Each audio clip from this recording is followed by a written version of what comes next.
All right, I'm starting off with all the updates coming in from the Israel-Hamas front. A near end does not seem on the horizon for the ongoing war.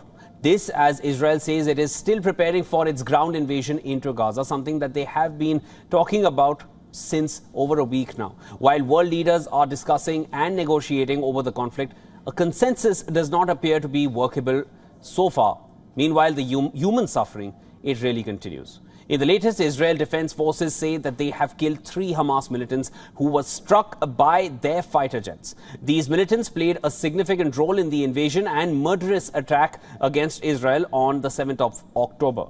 As per the Israeli Defense Forces, they are considered to be the most significant brigade of the Hamas terrorist organization. Now, the Hamas-run Gaza Health Ministry claims more than 7,000 Palestinians have been killed so far in the war.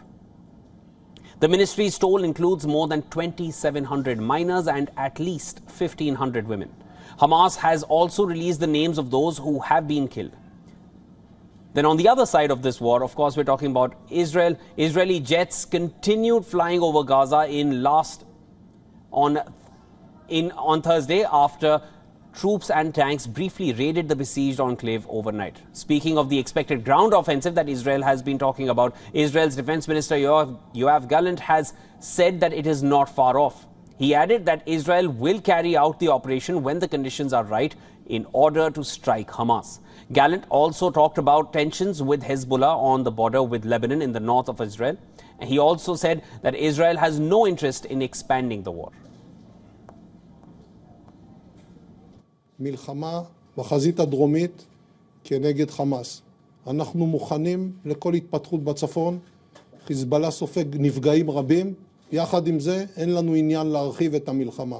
היעד שלנו הוא ניצחון במלחמה והחזרתם של החטופים. התמרון יגיע ולא ירחק היום והוא יקרה. זה יקרה כאשר ייווצרו התנאים המתאימים על מנת להכות את ארגון החמאס, ולאחר שנשלים את משימתנו באש, כאשר הדבר הזה יקרה, אתם תראו אותו ותבינו את עוצמתו. Now, while the defense minister said that Israel did conduct a military drill close to its border with Lebanon on Thursday, clashes with Iran-backed Hezbollah group have been frequent since the Israel-Hamas war broke out. And even before that, more than 40 Hezbollah militants have been killed in the borderlands so far, while Israel's military says that at least 7 of its soldiers have been killed. Now, meanwhile, devastation from war continues in Gaza, where the humanitarian crisis is the biggest one as of now, which can be seen in the new satellite images as well that show the north of the Gaza Strip before and after Israeli airstrikes on 21st of October. The 2 images show the stark contrast. Now, as Israeli strikes continue on Gaza, Libya's parliament has called for halting oil exports to those who back Israel. The parliament demands that Israeli aggression must stop, else the country must move forward with the decision. Hamas has meanwhile said at least 50 hostages held by the group have been killed so far. And the group's armed wing says that these hostages have been killed in the continued Israeli strikes in Gaza.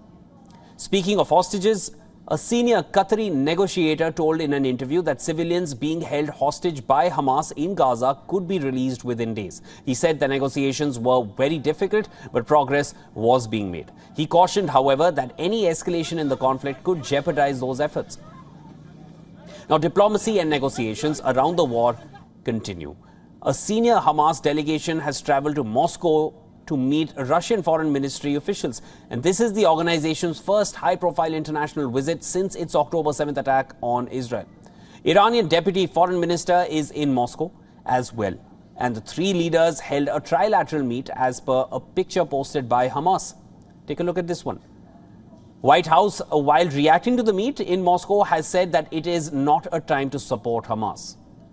EU leaders also met in Brussels on Thursday to discuss the situation in West Asia. In a declaration agreed at a summit, the leaders expressed the gravest concern for the deteriorating humanitarian situation in Gaza. They called for pauses in the fighting so that humanitarian aid could enter the besieged enclave.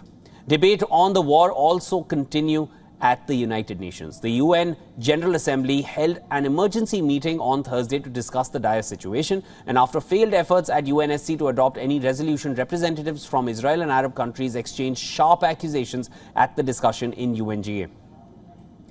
Of course, showing no signs of any consensus anytime soon, Iran's foreign minister, in a sharp remark at UN, warned that US will not be spared from the fire if the war in Gaza continues. In other updates, the US military has struck 2 facilities in eastern Syria used by Iran's Islamic Revolutionary Guard Corps and affiliated groups. Pentagon also says that about 900 additional US troops are heading to West Asia to protect US personnel amid a surge in attacks in the region by Iran-affiliated groups. US troops have been attacked at least 12 times in Iraq, where Iran has several militias, and 4 times US troops have been attacked in Syria in the past week as well, where Iran also has several militias which are back. Now, Pentagon said the US forces were targeted earlier on Thursday as well, in Iraq as well, but the attack failed. At least 24 American military personnel have been wounded in these attacks already. And now it is America's turn to show its might. Slow, smooth, fast.